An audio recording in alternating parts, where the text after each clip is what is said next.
What's going on, guys? Welcome back to another episode of the Real Estate Investing Q&A show. I've been doing this now. This is the 9th episode, so if this is the 9th one you've watched, thank you so much for watching. If this is only your first one, thank you for tuning in. It means a lot. I hope you'll get something out of this, and if you've been watching before, hope you've gotten some out of the past ones. Quick update on what's been going on with us. We are almost fully raised for our Columbus deal. So we're just waiting for the last couple ones to come in, and we're getting ready to open up bank accounts and issue legal documents to all the committed investors so they have some time to review, fund, and then we'll close in mid to late September. So still got a couple weeks to go, but we're looking pretty good so far. On top of that, we've also signed contracts to sell one of our deals. Not going to say which one yet, just going to throw it out there, but haven't owned it that long. It's been super great. It's going to be awesome return if it sells for what it's currently under contract for. But we like the buyer. We think they're a good group. They've got a track record. They are putting up a good deposit. They've got good terms, so we're pretty excited about that.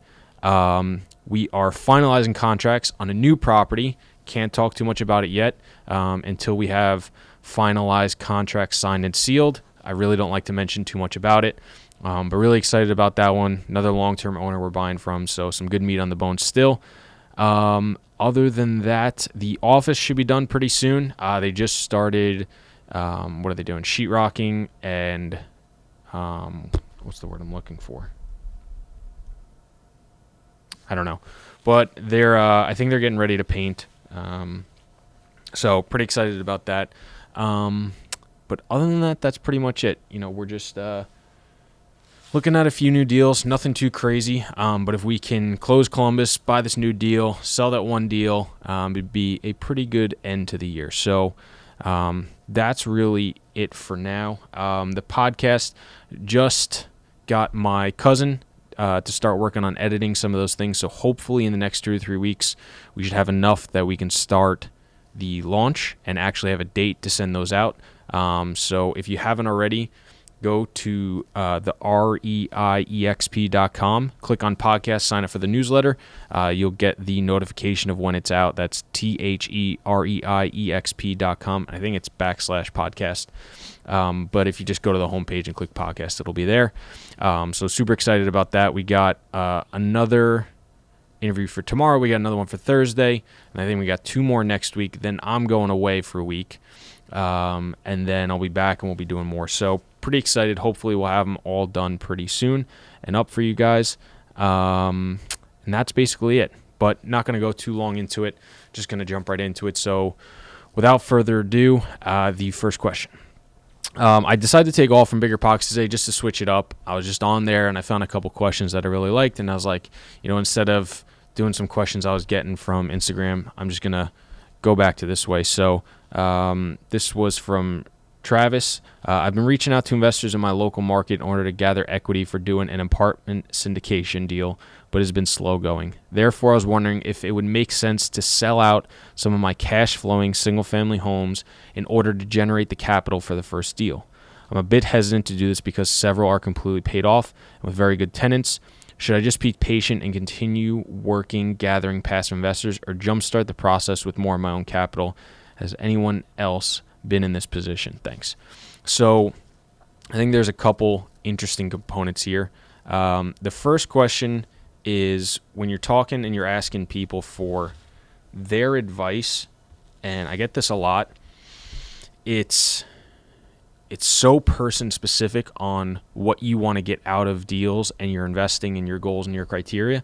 It's really tough to get other people's input. So when you're asking, should I sell this, or should I own this, or should I, jump in with somebody else, or should I own my own stuff, should I bring in partners? The answer is it's so tough to know. What you've got to do is find out what the good and the bad is for each of those options and just decide if it's personally right for you. So in this question, he's asking if you should sell, several of his fully paid off single family homes. My answer would be 1, how risk averse are you? Because fully paid off real estate is very, very low risk. So if you're very concerned about where the market is or losing all that capital, owning something in cash is probably one of the least risky investments you can make in real estate in today's market. So if you're worried about that and you like that nest egg and you don't have to worry about what happens if this happens or that, then I would not sell those, or I would not pull out debt. The second thing I would ask is, why don't you just go out and get mortgages for those properties? Then you have the capital and you still own those properties. You'll probably increase the percent you're making on those single family homes, and you'll also have the capital to go out and do yourself. Some of the other things he asked, basically, then he goes into, should I do my own deal or should I continue to work with investors? And the right answer is both.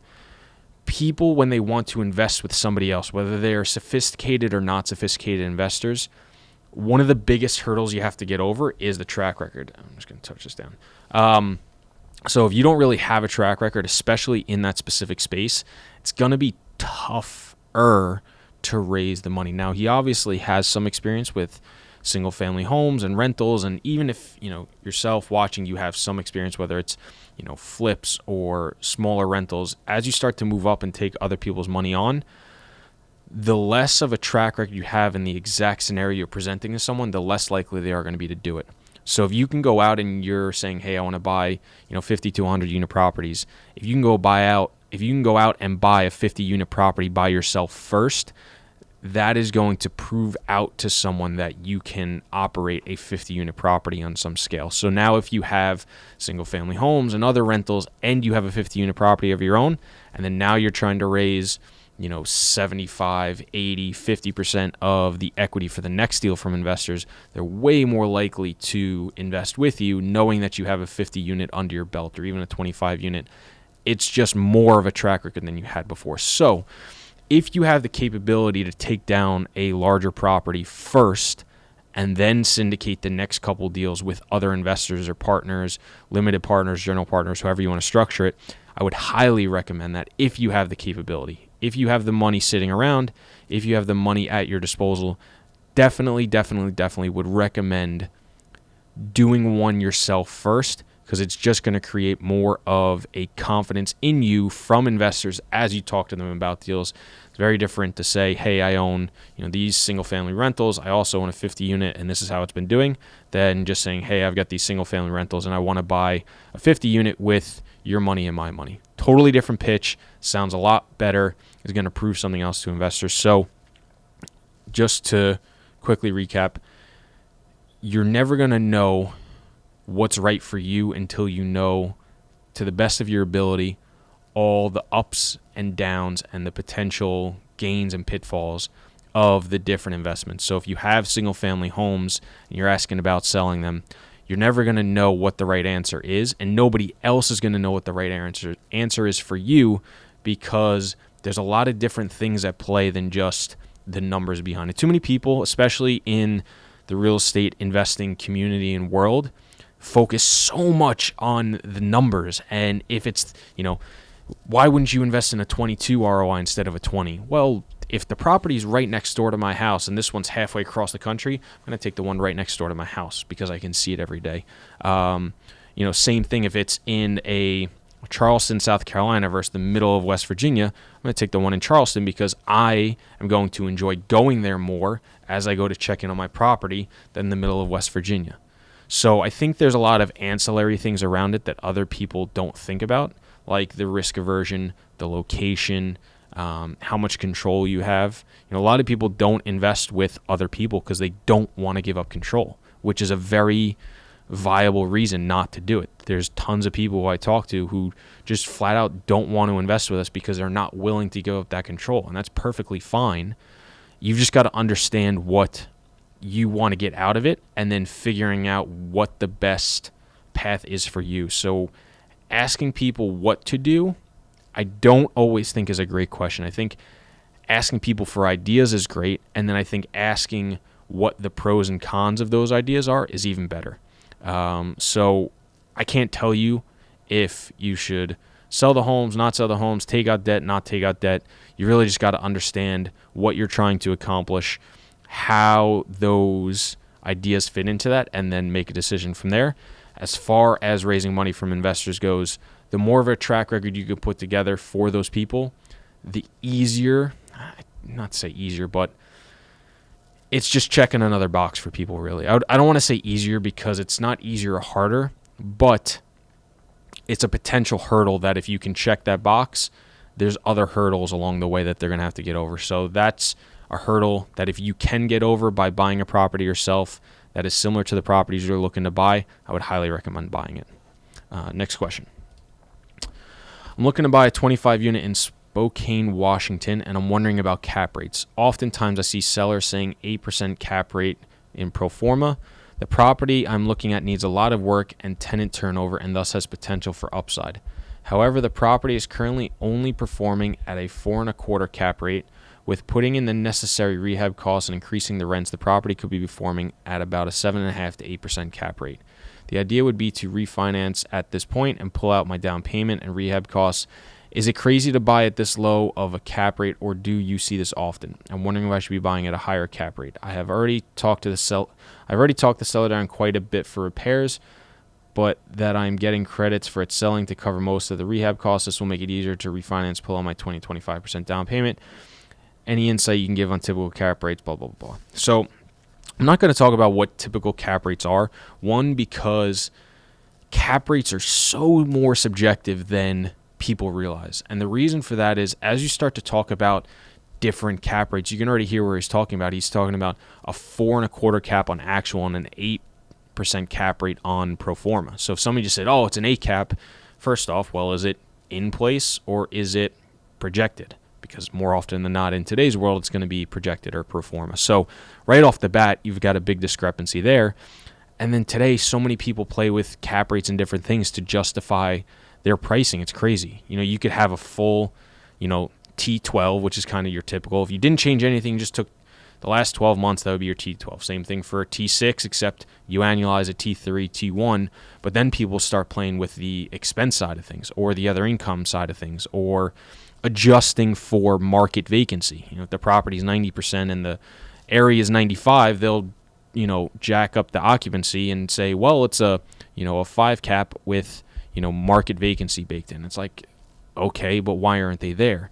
Or they'll lower some of the expenses. Like if their payroll is at $1,900 per unit, maybe they'll drop it down to $1,100, adjust expenses, say, well, it's a 5.5 cap with, expense adjusted expenses, market expenses adjusted in, however they want to put it. Then there's, tax adjusted, is it, taking into account the tax increase that the property may or may not have upon sale. Most of the properties we buy have some sort of tax reassessment when the property sells or trades. So a lot of times you want to see the property at a cap rate for tax adjusted. So that means it's, if it's a 5 cap tax adjusted, it's probably like a 5.5 cap on T12 numbers because your taxes are going up. So your NOI drops a little bit, and that's why it creates a difference. So cap rates for me are so subjective unless, they're really close to the market and nobody's really fooling around with them too much. But in terms of this question, I think the nuts and bolts of what he's asking is let's assume for real that it is a true 4.25 cap, not playing around, and you really can get it up to, an 8 cap operationally. He's asking, well, it sounds like a 4.25 cap is probably very low for the area, and getting it up to an 8 cap sounds kind of like a pipe dream. It's 100% feasible considering that we have bought and continue to buy vacant properties. Vacant properties have a 0 cap rate, a negative cap rate. It's not, you don't buy based on a cap rate. You buy on potential future performance that you can get or on a cost per door basis. So the fact that we and others will buy deals based on no cap rate means it's very possible to buy a deal for a stupid low cap rate and have a great deal just because there is so much upside on this thing that, the cap rate today isn't even really worth talking about. Now, if it's a stable property and things are going well, you may ask, well, if there's so much meat on the bones and so much upside, why hasn't the current owner done it? And sometimes there are very good reasons why they haven't done it. They've owned this thing for 30 years and they don't feel like doing the work. They just have a really good paying tenant or tenants, and they're okay with the below market rent, and they don't feel the need to increase it. There's, tons of very good reasons. It could be that it needs, a ton of work done and they don't have the experience and they're risk averse and they don't want to take that risk. So there can be good reasons why it's there. It's just usually, I don't even want to say usually, I would just say the lower the cap rate and the more they're trying to sell you on a huge upside swing, I am just more skeptical of that, because why hasn't someone already bought this property? Why hasn't it been done already? So if I can get all those questions answered satisfactorily, then I will 100% buy a property irregardless of what the current cap rate is. But I'm going to be way more skeptical. I'm going to be doing a lot more homework. I'm also going to be looking for higher returns. I'm going to be more conservative, and I'm going to just be overall looking at it with a stricter viewpoint and a stricter,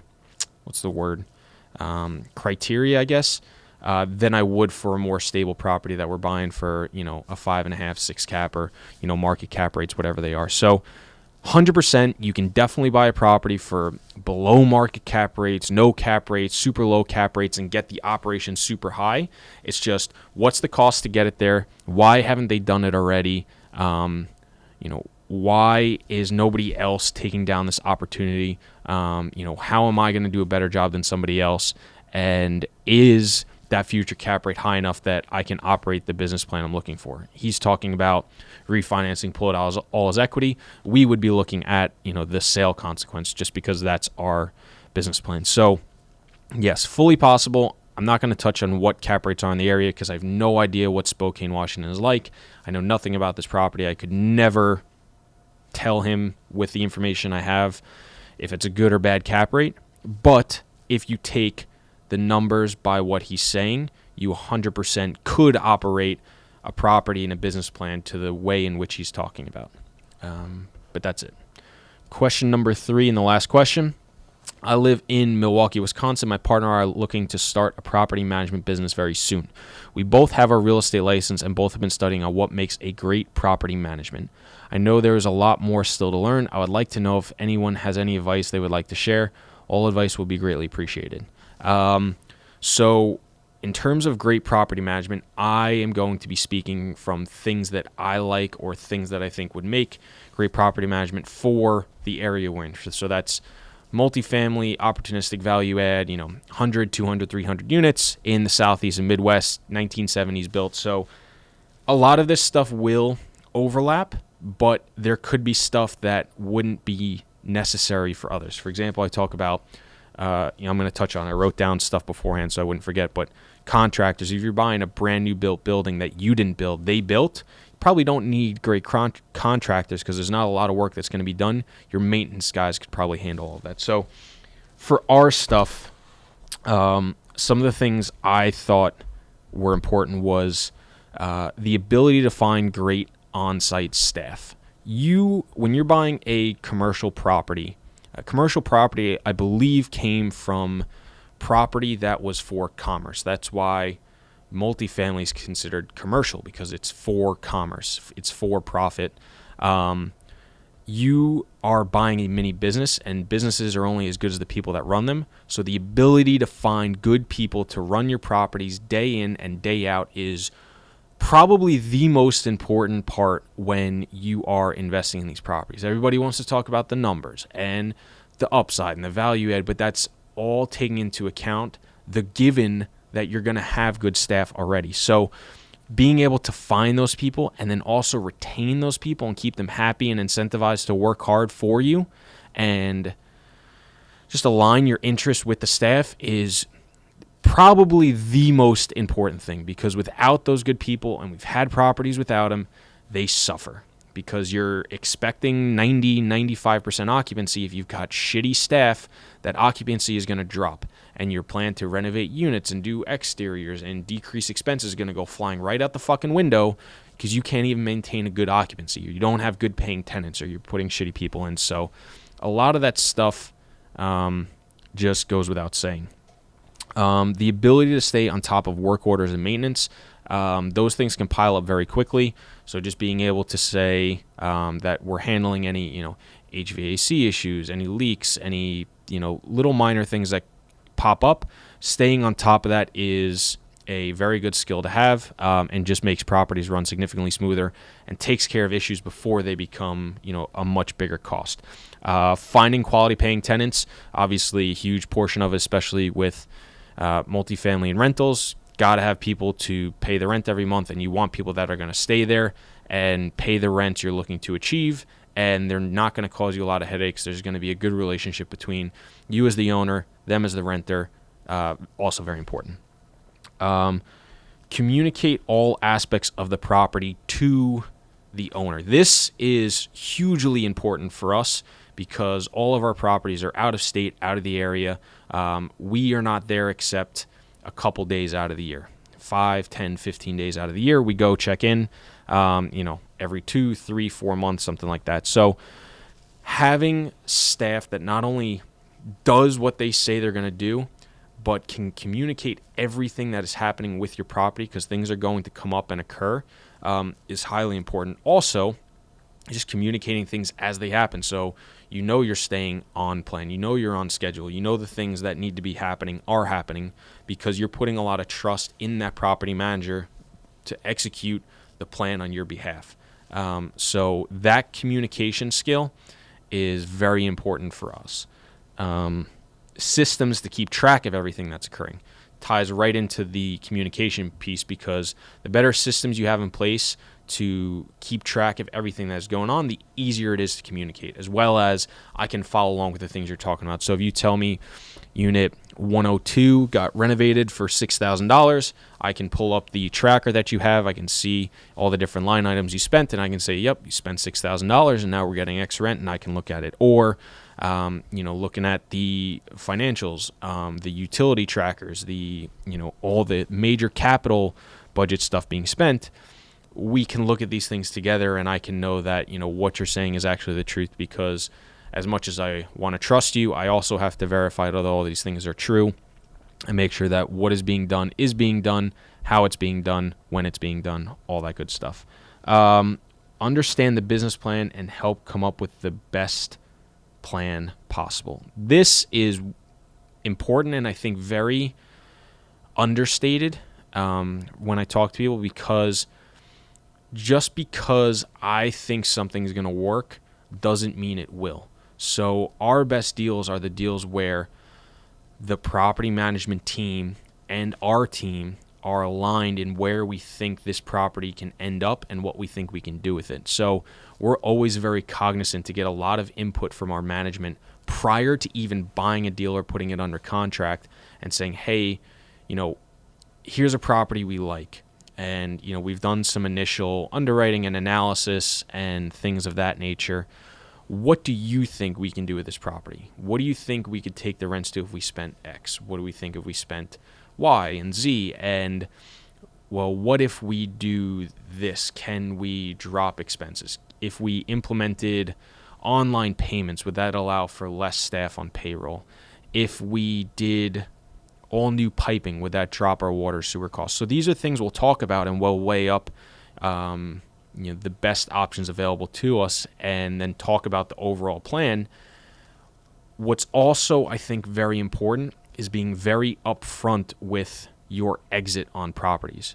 Property managers and their business by nature know that they are at the whim of the owner. So if you tell them from the get-go, hey, our plan is to come in here, totally revamp this property, and we're going to be out in 2 years.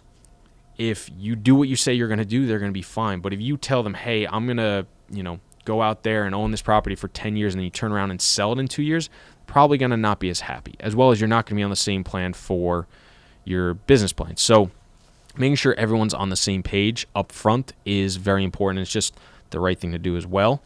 Finding and maintaining great contractor relationships. I touched on this leading up to it, but especially for older properties, having those contractors and vendors to take care of those issues as they come up is hugely important, whether it's plumbing, electrical, roofing, siding, painting, concrete, little things, tons of things, termites, pest control, landscaping, all that stuff.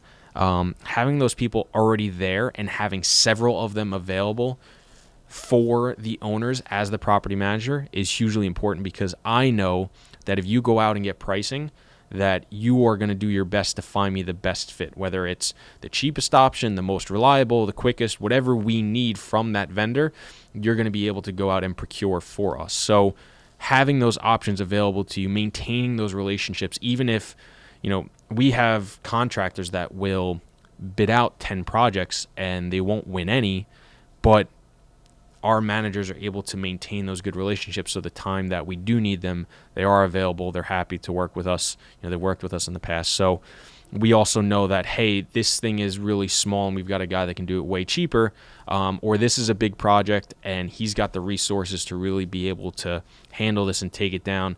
Maybe he's a little bit more costly, but he's probably a little bit more reliable. We know he can handle the workload, and just things of that nature. So those contractor relationships are very important as well. Those are all the ones I wrote down. I'm sure there's dozens more of them, but there's a lot of things that go into being a property manager, in my opinion. Those are just some.